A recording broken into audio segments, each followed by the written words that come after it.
formulasikan secara analis dalam bentuknya ini. Ini di sini saya tidak akan menjelaskan lebih lanjut. Ini saya ambil dari buku integral numeriknya Bapak Profesor Dr. Insinyur Bambang Yulistianto dari UGM ya. Mungkin kalau nanti teman-teman mau persiapan untuk tugas akhir, nah referensinya harus banyak ya, harus banyak. Nah jadi ini beberapa permasalahan umumnya, salah satunya adalah persamaan distribusi kecepatan pada aliran turbulen di saluran dengan dasar dan tebing yang licin, kemudian diformulasikan seperti ini ya. Saya tidak jelaskan di sini. Kemudian ini dibaca saja ya.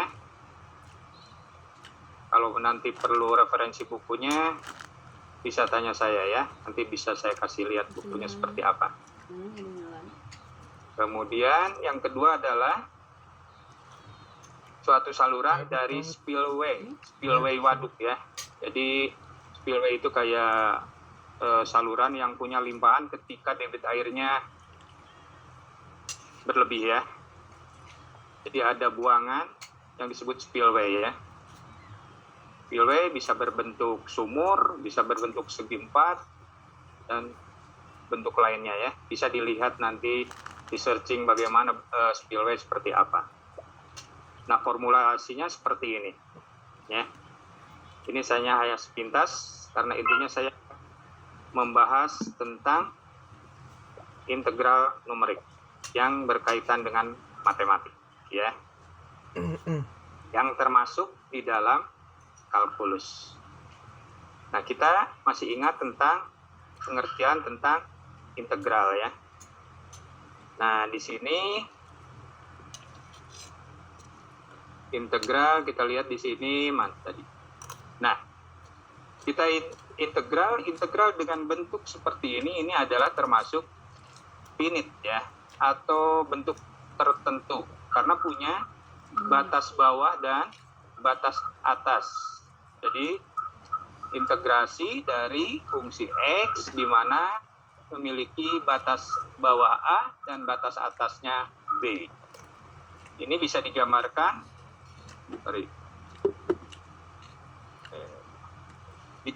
seperti ini ya. Jadi ini sumbu Y, ini sumbu X. Kemudian di sini ada kurva yang berupa fungsi Y sama dengan fx ya, fungsi X. Kemudian batas bawahnya ini adalah A, X sama dengan A, dan batas atasnya X sama dengan B. Jadi yang dicari biasanya adalah luas di bawah kurva ya. Luas di bawah kurva karena dibatasi oleh A dan B, maka ini dikatakan sebagai integral tentu. Oke, dan selanjutnya ini tolong dibaca saja, tapi ini ada mulai slide 9. Ini saya besar ya.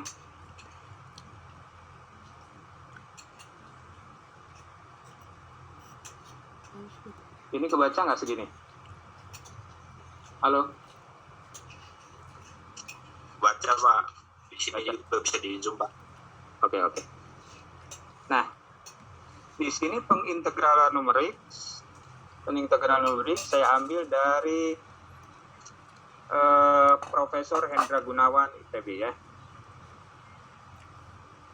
Ini dijelaskan tidak semua, saya perbesar lagi ya.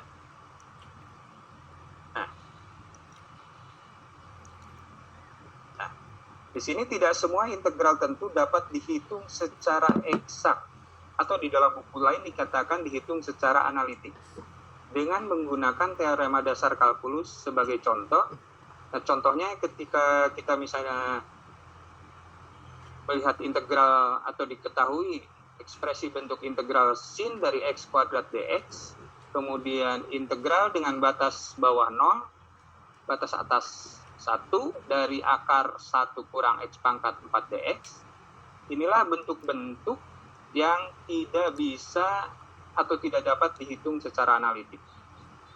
Nah, kemudian lalu bagaimana bila kita berhadapan dengan integral tersebut?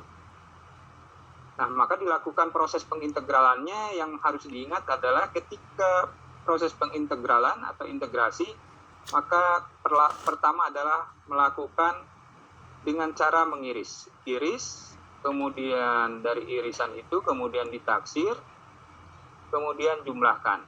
Ya, kemudian jumlahkan. Contoh, kita pernah membahas tentang jumlah Riemann ya. Jumlah Riemann. Nah, di sini ada suatu fungsi yang batas bawahnya A, kemudian batas atasnya B, fungsi X dx, Fx dx. Nah, ini tanda ini hampir sama atau ekivalen ya. Dengan sigma I sama dengan 1 sampai dengan N. Kemudian fungsi X-nya Fx, X ini pakai tanda bar ya. X dengan tanda strip di atas, X bar, delta XI. Nah, saya jelaskan di sini. Nah, ketika kita buat untuk fungsi Fx ini sama dengan Fx dengan batas A dan batas B, ini batas A dan batas B. Saya kasih tanda ini ya. Nah, ini batas A, ini batas B. Nah, ini disebut selang atau interval antara A dan B. Kemudian untuk menyelesaikan ini, antara A dan B dibuatlah subinterval atau subinterval, atau dalam buku-buku lain disebut sebagai bias ya. Tulisnya bias ya. Bias.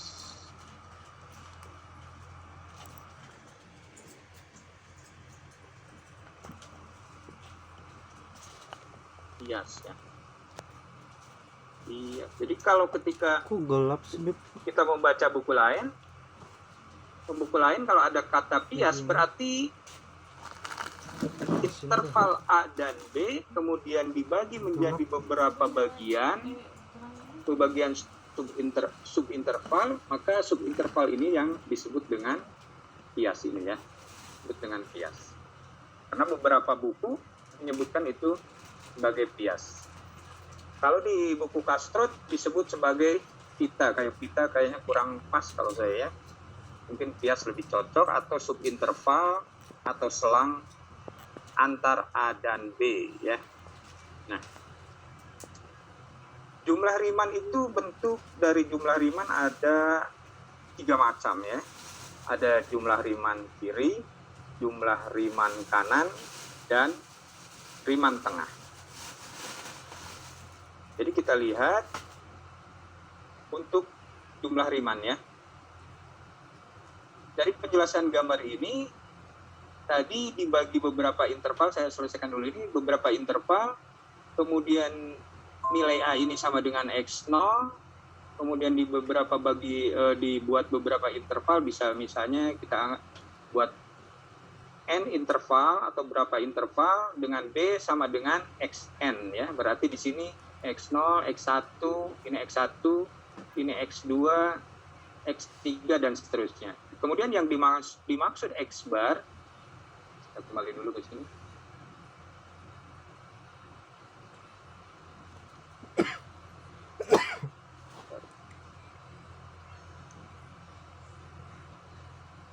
Nah, yang dimaksud dengan X, nah ini X1 bar adalah titik di mana terletak di antara X1 dan X2. Titik di antara X1 dan X2 ya. Kemudian tadi irisan ini untuk menentukan jumlah dari bias itu atau jumlah dari subintervalnya ya. Ada berapa selang yang dibuat di antara A dan B, ya. Interval A dan B ini dibagi menjadi berapa subinterval atau berapa bias, ya. Di antara titik ini X1, X2 bisa dibuat X1 bar, titik di antara X1 dan X2, kemudian jumlah Riemann. Kita mulai dengan misalnya jumlah Riemann kiri. Kenapa dikatakan Riemann kiri? Jumlah Riemann kiri adalah menentukan luas daerah tersebut dengan mengambil titik paling kiri, titik atas yang paling kiri sebagai tinggi, ya. Ini kan kalau ditanya tingginya adalah ini fx0. Saya tulis di sini kali ya. Bentar.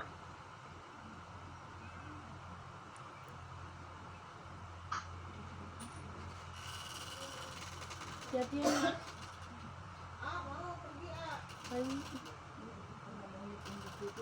gimana nih Jadi mah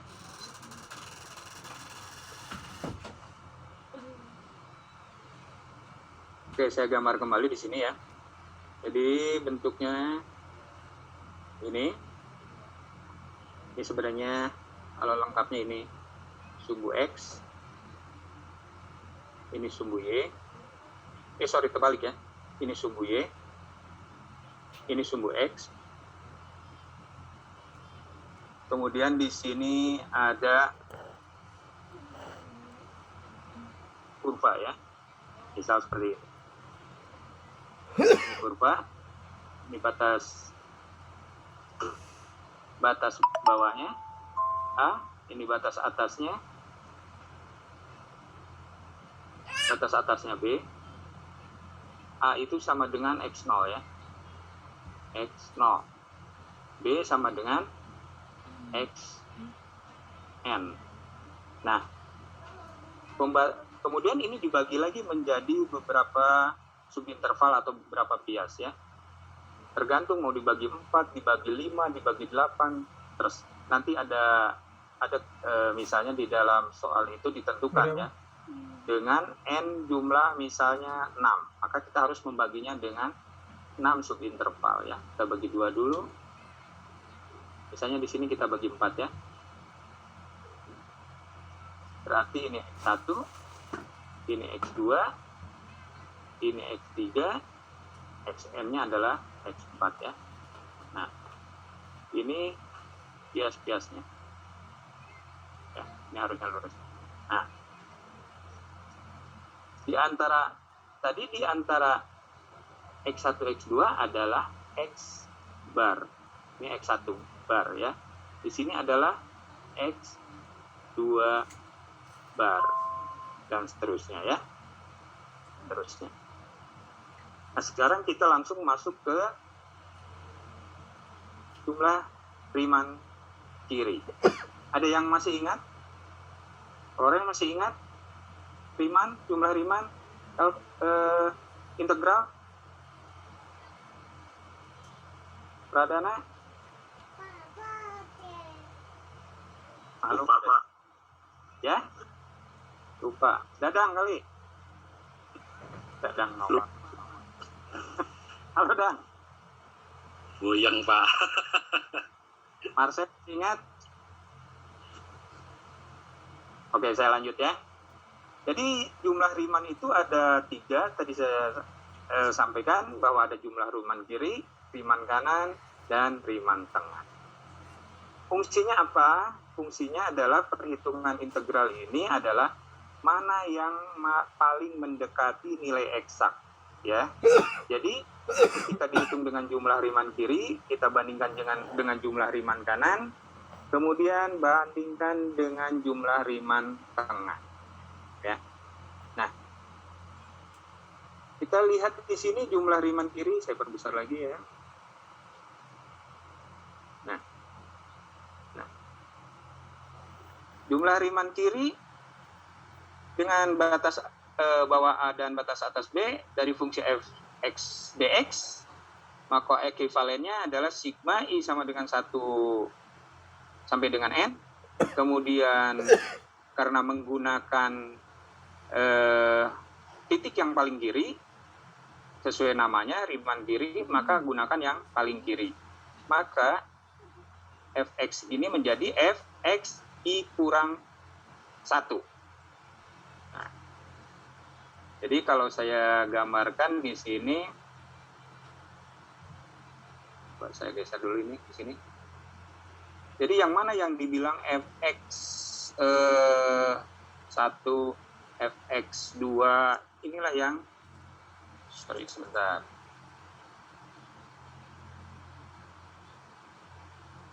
Ini materinya udah saya disiapkan ya, jadi bisa nanti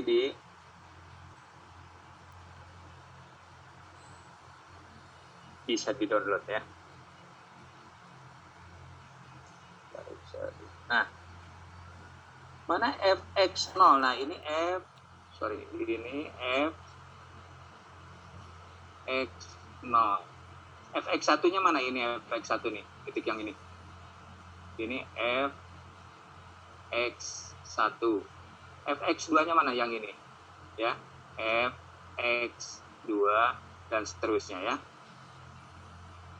Ingat aja gampang ya untuk menentukan ini fx 0 atau fx 1. Lihat di bawahnya. Setelah dipartisi, ini kan partisi, untuk partisi atau pembagian A sama dengan x0, kemudian sebelah kanannya jadi tinggal urut x1, x2, x3 dan seterusnya.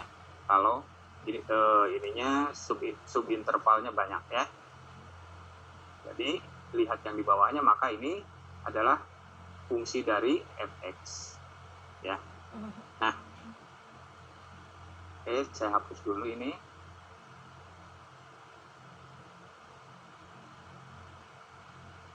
Hapus. Nah. Jumlah Riemann kiri tadi, nah ini karena ngambil tadi titik yang paling kiri, fxi kurang 1.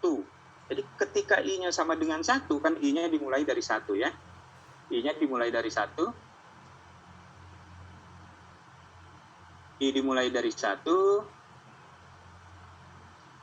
Di sini i sama dengan 1 sampai dengan n. Maka ketika i 1 berarti x ini adalah fx 0 delta x 1 ya. Di sini i kurang 1 0, ini x i-nya adalah 1 karena i dimulai dengan 1 ya. Nah, untuk delta xi ini rumusnya adalah b dikurang a di interval bagian atas dikurang bawah, b kurang a dibagi berapa banyak partisinya ya. Ini partisinya kalau di sini 1 2 3 4 5 6 ada 7 ya. 7 partisi. Tergantung berapa jumlah partisi ini pembagian ini. Interval ini dibagi menjadi berapa? Kalau dibagi menjadi 6 maka n-nya menjadi 6 ya. Nah, delta xi ini itu adalah sama dengan h ya. Sama dengan h. Delta xi ini adalah sama dengan h ya. Jadi di sini jarak x1 ke x2, jarak x0 ke x1 itu adalah h ya. Jadi untuk lebih mudah, maka delta xi diganti dengan h. Karena banyak buku yang menggunakan tidak delta xi tapi adalah h. Tapi pada prinsipnya sama ya. Prinsipnya sama.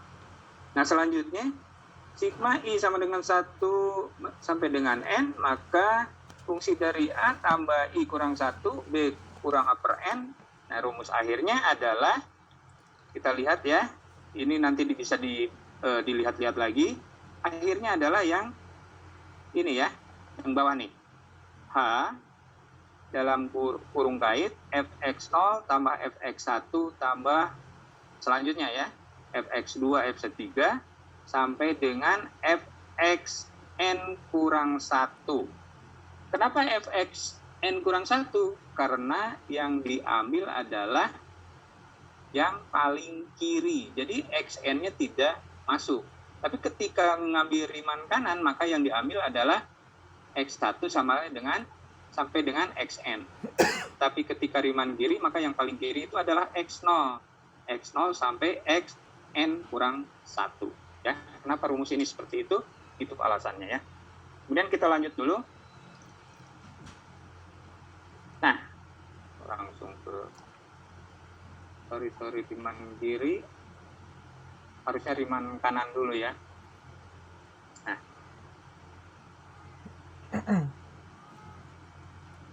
Salah sebentar. Riman tengah. Sorry, setelah saya ngambil ini. Oh, ini riman kanan ya.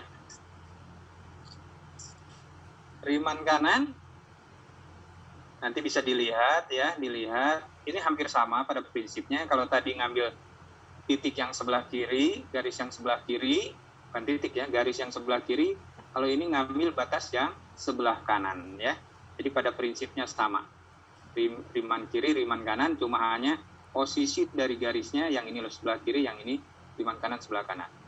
Sekarang jumlah riman tengah ya. Ini kalau tadi saya nggak bahas lagi karena ini sama. Nah, riman tengah itu di sini ekuivalennya sigma I sama dengan 1 sampai dengan N. Kemudian riman tengah itu adalah gambarnya yang tadi. Harusnya saya hapus ya. Atau pakai yang ini kali ya. Riman kanan, riman tengah. Oke, saya tulis dulu sebentar. Tulis dulu sebentar, bagus merahnya. Nah.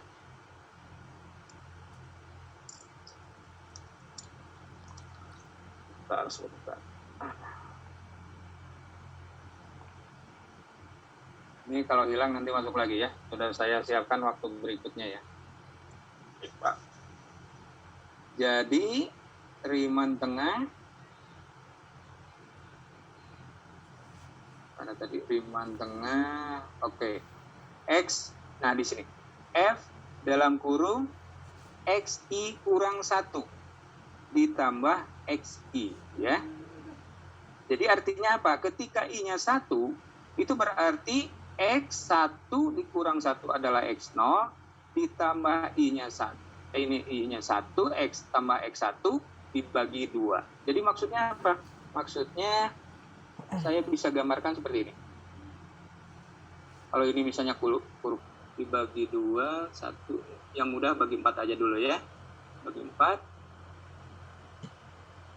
Berarti ini X1, ini X2, ini X3.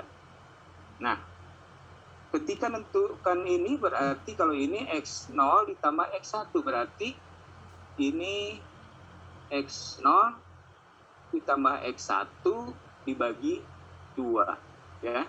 Kemudian ingat delta XI-nya sama dengan B kurang A per N, tergantung berapa jumlah N-nya. Dan delta XI kita ganti dengan notasi H ya, biar lebih memudahkan penulisannya ya. Ini kita ganti H. Nanti kita sepakat, jadi terus kita nggak menggunakan delta XI, tapi menggunakan H ya. Gunakan H. Nah, rumus akhirnya adalah setelah proses seperti ini, maka adalah sama dengan H dikali F dalam kurung X0 tambah H per 2. Nanti lebih mudah mungkin dicerna ketika kita melihat soal ya. Ditambah F dalam kurung XI tambah H2 dan seterusnya ya. X0, X1.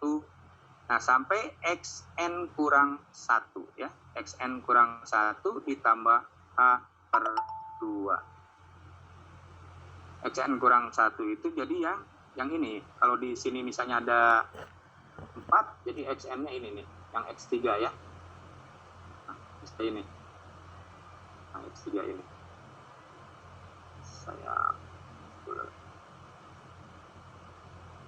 Nah, terus.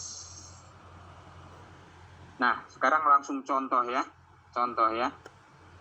Ini jadi catatan antara riman tengah, riman kiri, riman kanan, riman tengah. Ya. Hapus dulu yang ini.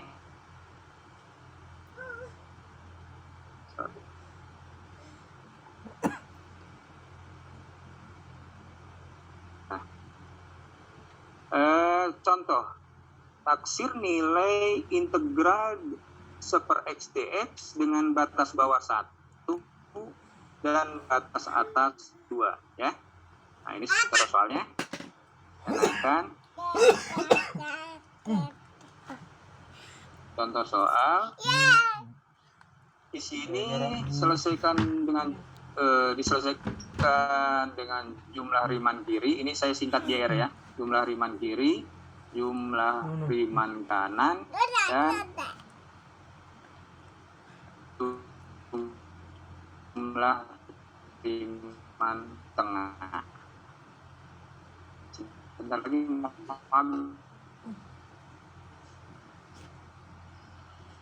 kita lihat sini sumbu Y dan sumbu X dengan input di X0 sama dengan 1 dan Xn sama dengan 2, maka kurvanya seperti ini ya.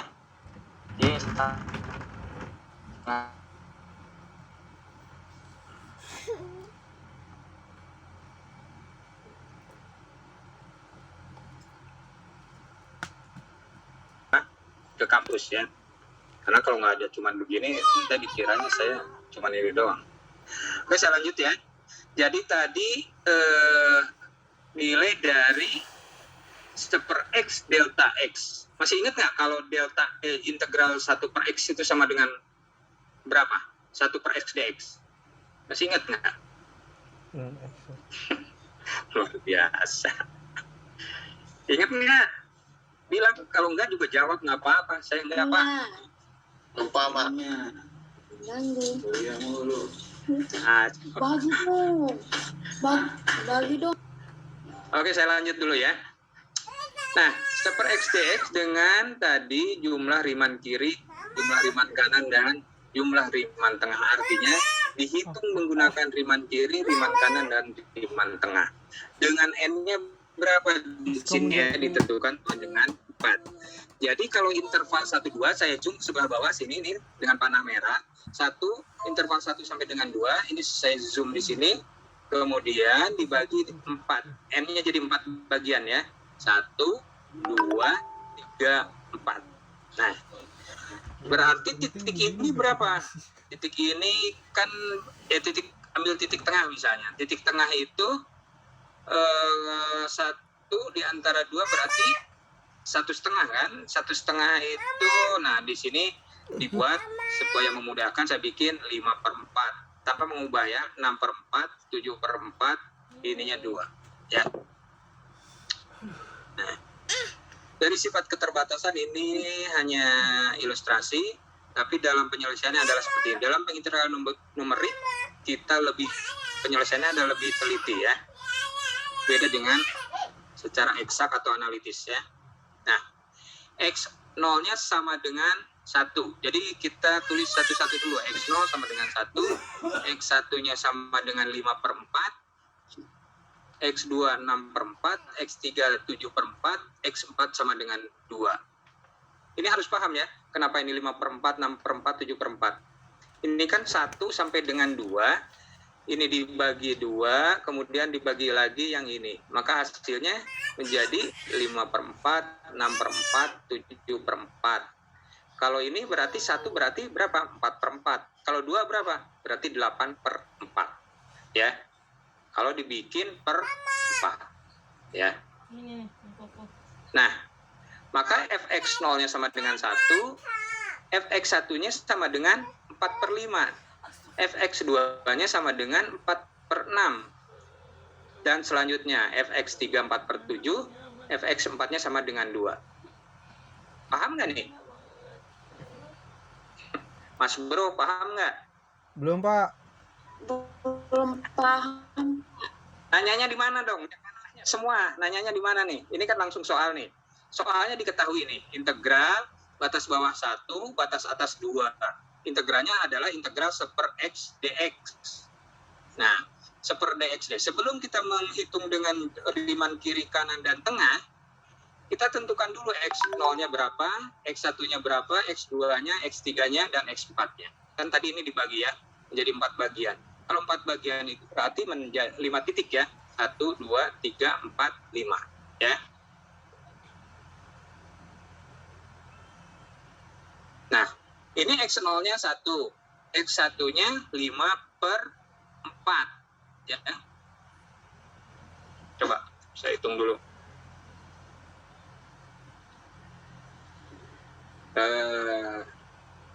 Mana?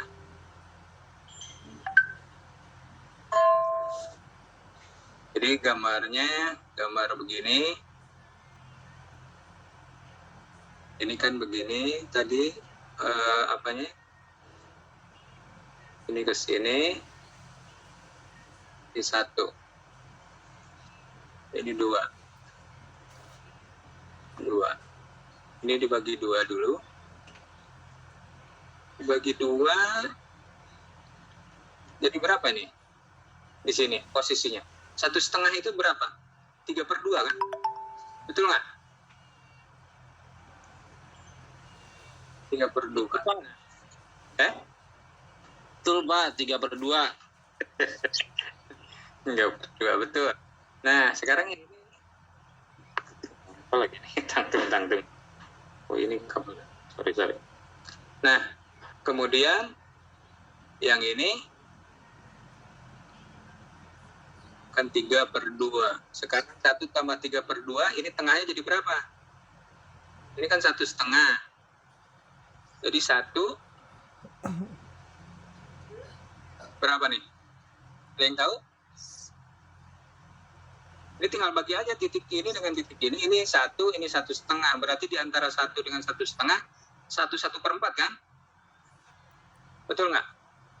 1/4. Benar ya? 1/4 ya? 1/4 ini 1,5 kan? 3/2 itu kan 1,5 ya? 1,5. Benar nggak? 3/2, 3 bagi 2 kan 1, 1/2. Ini 1/3/4. 1/3/4. Jadi ini 4 kali 1 tambah 1, 5/4. Paham nggak nih? Ini 3/2, 1,5. Ya, ini kan 1,5 tetap aja 3/2 ya, buat diper aja. Nah, kemudian ini 1 jadi 7/4. Nah, 3/2 supaya penyebutnya sama dengan yang ini, maka ini kalau penyebutnya dijadiin 4, maka ini jadi berapa? 6. Ini kan kali 2, 4. Jadi maksudnya ini dijadikan 4. Sementara aslinya 2. Berarti 4 bagi 2 kali 3, 6. Jadi maka ketemulah X-nya 5/4, X2-nya 6/4, X3-nya 7/4, dan X4-nya adalah 2. 2 itu berapa? 2 itu adalah 8/4. Kalau disamakan dengan nilai pecahan. Tentu ini adalah 4/4. Supaya enak menghitungnya, tetap disamakan. Paham? Paham. Ngerti nggak? Ini lanjutnya bingung. Ya, ada yang mau nanya boleh sebelum lanjut. Pak, itu sebagai patokannya ya Pak? Ya? Sebagai patokannya itu sebagai rumusnya atau apa Pak? Ya, gini ya. Saya ulang ya. Ini kan ada interval 1 sampai dengan 2. Ya. Tadi N-nya ditentukan nih. N-nya ditentukan di sini 4 nih. Nih. Jadi ditentukan. Nanti saya nentukan N-nya berapa gitu. 4 apa 6. Ya. Ini tentukan 4. Berarti ini harus dibagi menjadi 4 bagian. Paham ya? Dibagi 4 bagian ya. Yang baru nanya Florence ya? Apa? Pak. Nah, berarti kan ini jadi 4 bagian. 1, 2. Ini titiknya 5, ininya jadi 4 ya. Ini yang ke-1, kedua, ketiga, keempat jadi 4 bagian. Ini harus sama ya besarnya ya. Nah, saya ulang lagi deh. Daripada nggak ngerti. Karena tadi lanjut nggak ngerti percuma. Ini saya hapus dulu ya. Ininya saya kecilkan dulu. Ini saya kecilkan dulu ke sini. Saya balik lagi ke sini. Saya ulang. Tolong perhatikan ya. Ini tadi saya mau menggambarkan 1/X ya. Jadi kan 1/X itu berada pada sumbu X. Ini sumbu X ya. Dan pada sumbu Y. Supaya paham. Ya. Ini koordinatnya harus paham ya. Sumbu X dan sumbu Y. Nah, kurvanya adalah 1/X. 1/X masih ingat nggak cara mencari ketika Y sama dengan 1/X? Kalau X-nya 1 berapa? X-nya sama dengan 1, maka Y-nya sama dengan berapa? Sama dengan 1. Ketika X-nya sama dengan 2, Y-nya berarti setengah. Itu ya. Jadi makanya gambarnya kurang lebih seperti ini. Ya. Ini paham nggak nih cara nyari ini? Paham ya? Jadi ini hanya misal. Satu dari mana dimisalkan? Misalkan gambar itu kan mulai 1, 2, 3, dan seterusnya. Ya. Nah, gambarnya kurang lebih seperti ini. Nah, ini sama dengan A. Ini sama dengan B. Dari mana Pak A dan B? Itu batas atas dan batas bawah. Batas pada atasnya diketahui di sini ya. Nih 1 dan 2 berarti A nya sama dengan 1. A itu sama dengan apa tadi? Sama dengan X0. Sama dengan X0. Dan B sama dengan, kalau di sini X1, X2, X4 ya. Karena N nya sama dengan 4. Ini X4. Ini saya ngambil tengah itu tadi supaya kiri kanannya sama maksudnya ya. Terserah kalau mau langsung bagi 4, paham ya, nggak masalah ya. Supaya kiri kanannya sama, saya kira-kira aja. Oh, ini X1-nya di sini, X2-nya sini ya. X sudah agak ke bawah saya tulisnya supaya nggak numpuk. Di sini X3, ini X4 ya. Paham ya? Sampai sini paham? Paham. Halo. Ya Pak. Ini fx-nya sini. Ya, ini garis kurva ini fx. Fx-nya sama dengan apa? Sama dengan 1/X. Ya. Nah, jadi cara mencari 1/X ya itu. Nah, sekarang X0-nya sama dengan 1. 1 dari mana X0? 1. Ya, 1 kan ini batas. Ya, tadi batasnya nih. Nih lihat. Batasnya adalah 1 sebelum di zoom nih ini kelihatan nih. Ini 1, A-nya 1 atau X0-nya 1, X4-nya 2. Betul nggak? Ya, lihat soalnya. Jadi X0-nya 1, X4-nya 2. Kemudian berapa X? Oh, saya kurang 1 ya. X1, X2-nya berapa? Saya tulis di sini X0 sama dengan 1. Ini diketahui ya, X01 karena batas ininya 1. Kemudian X1-nya berapa? X1-nya sama dengan, nah, untuk X1 putus lagi. Untuk X1 dilihat di sini ya. Ini kan tadi dibagi 2, maka ini setengah sebetulnya ya. Tadi saya tulis setengah ya. 1/2 ya. Mana nulisannya nih? Nah, saya pakai tuh hitam kali ya. Nah, yang ini saya belokin dulu. Itu X2 itu sama dengan 1/2. 1/2 itu kan 3/2.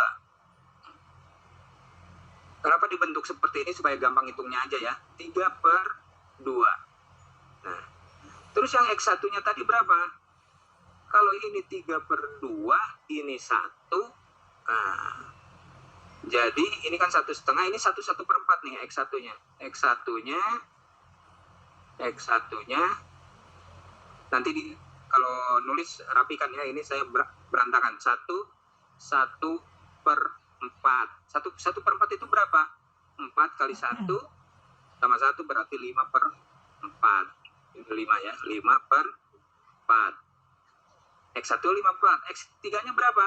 Nah, X3-nya itu adalah 1/3/4. Kan ini 1/1/4, 1/2, 1/3/4 ya. Kan 2 bagi 1 itu 1 bagian ya. Jadi 1/3/4 itu sama dengan 7/4. Ini sampai sini paham nggak? Sorry, ini 4. Halo Dwi, Sultan, Dadang, Wahyudin, paham nggak? Paham. Oke, alhamdulillah. Saya ngomong terus. Ya. Nah, X1 1/4 jadi 5/4, 1/3/4 jadi 7/4. Kemudian X2-nya tadi 1/2 kan? 1/2 itu 3/2. Nah, untuk memudahkan, ini yang lain kan penyebutnya 4 nih. Gimana kalau 3/4? Nah, 3/4 itu jadi 3/2 itu dijadikan penyebutnya 4. Berarti 4 bagi 2 2 kali 6. Paham sampai situ? Paham, Pak. Alhamdulillah. Lagi Dadang udah ngopi kali. Oke, ya. Nah, itu paham dulu itu ya. Nah, jadi ini fx0 masukkan ke dalam fx0 sama dengan 1. Ini. Nah, kalau tadi x1-nya 5/4, x2-nya 6/4, kemudian x3-nya 7/4, kemudian fx1-nya berapa? Ngerti nggak? Kenapa jadi 4/5? Hah? Halo, ngerti nggak? Ini kan 5/4 X1, tapi kenapa ketika dimasukkan fungsi menjadi 4/5? Paham nggak? Halo? Kalau nggak paham, maksudnya saya jelasin. Paham nggak? Belum, Mak. Nah, itu soalnya tadi.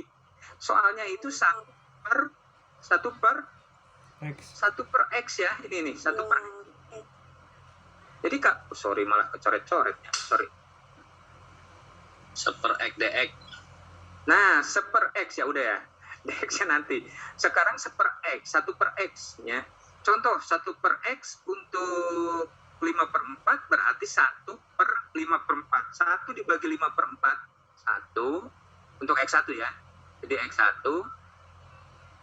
sama dengan 1 dibagi 5/4. Jadi sama dengan berapa? 1 dibagi 5/4. Tinggal dibalik aja. 4/5. Paham ya? Ya, Pak. Ya, paham, Pak. 4/5 ini tinggal dibalik semua. 4/6, kemudian 4/7 dan seterusnya. Kemudian nilai H-nya adalah sama dengan 1/4. Tadi N-nya kan? N-nya itu 4 ya. N-nya 4. Kemudian kali B kurang A pangkat N ya. Kita lanjut.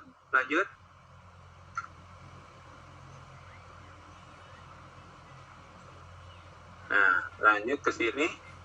Saya hapus dulu ya.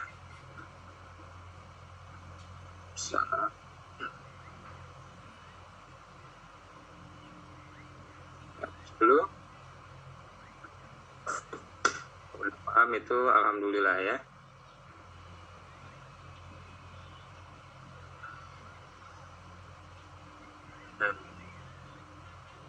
Sorry. Nah, pada prinsipnya sama ya. Tadi kita ini jumlah riman kanan, jadi tinggal dimasukkan ke dalam rumus-rumusnya. Kok soal ini jumlah riman tengah? Sorry.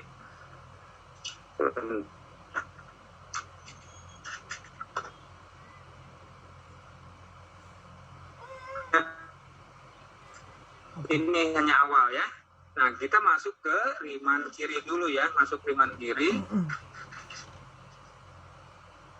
Riman kiri rumusnya seperti apa tadi? Riman kiri itu rumusnya riman kiri mana tadi? Riman kanan, riman tengah. Nah, sorry Riemann kiri yang paling, nah kok nggak ada, oh ini nih di bawahnya. Nah ini Riemann kiri. Nah tadi nilai fx0 masukkan dalam sini ya, hanya berapa, masukkan nilainya, fx nya masukkan, fxn kurang 1 dimasukkan nilainya. Jadi n kurang 1 itu kan jumlahnya sampai dengan n ya. Jadi kalau misalnya dibagi 4, saya yang bilang biasnya 4, berarti 4 dikurang 1, berarti sampai x3 ya ngitungnya. Kalau Riemann kiri. Kan tadi ada x4, tapi karena Riemann kiri berarti ngitungnya sampai x3. Kecuali kalau Riemann kanan, x1 sampai x4. x0-nya nggak ikut ya kalau Riemann kanan. Beda lagi dengan Riemann tengah. Oke. Nah, Riemann kiri tadi soalnya ini batas bawah 1, atasnya 2 per x dx. Ini ekuivalen, bentuk seperti ini bacanya, atau hampiran atau ekuivalennya ya, atau hampir sama, hampiran di sini.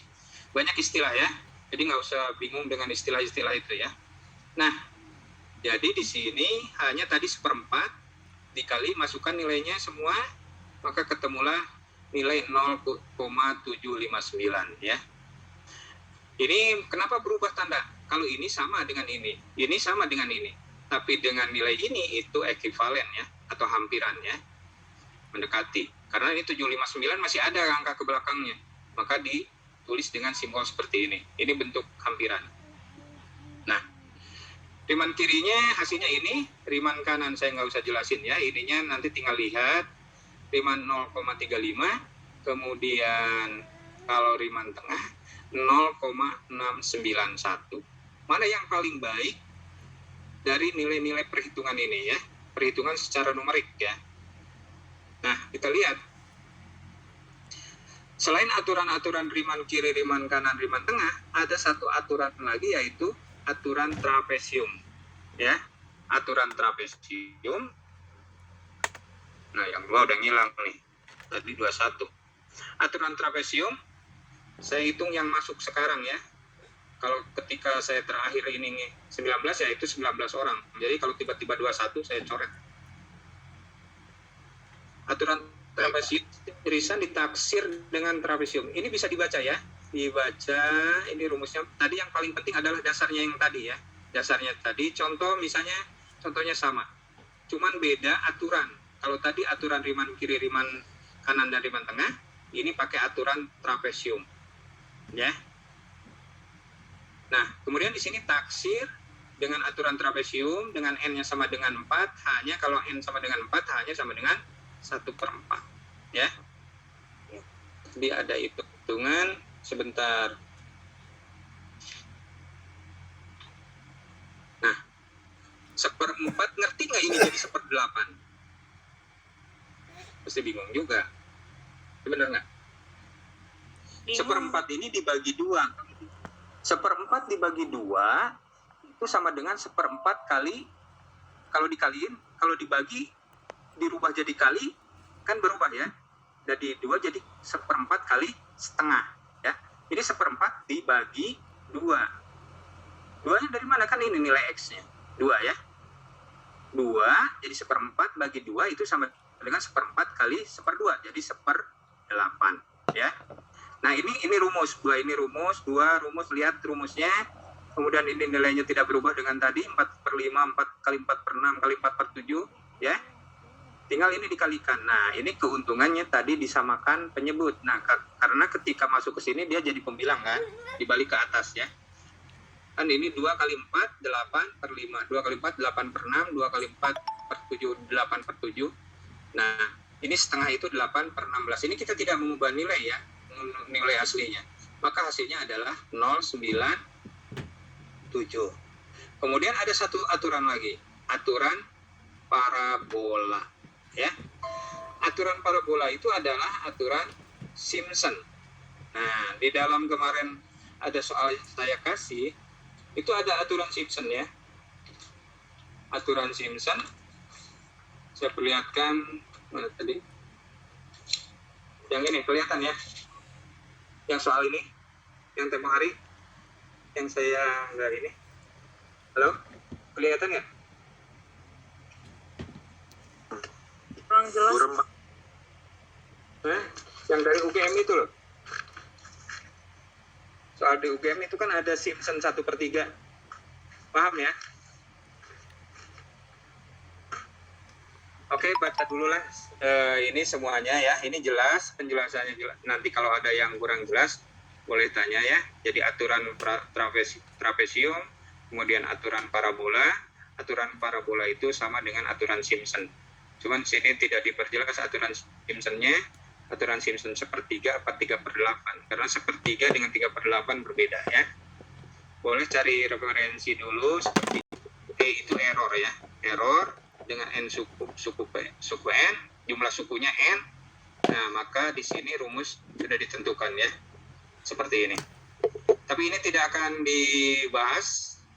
Jadi minggu depan saya hanya akan membahas kira-kira soal mana yang akan saya keluarkan ya. Jadi kalau bisa usahakan untuk ngikutin. Ya, itu cuma sebentar, paling 15 menit kelar saya.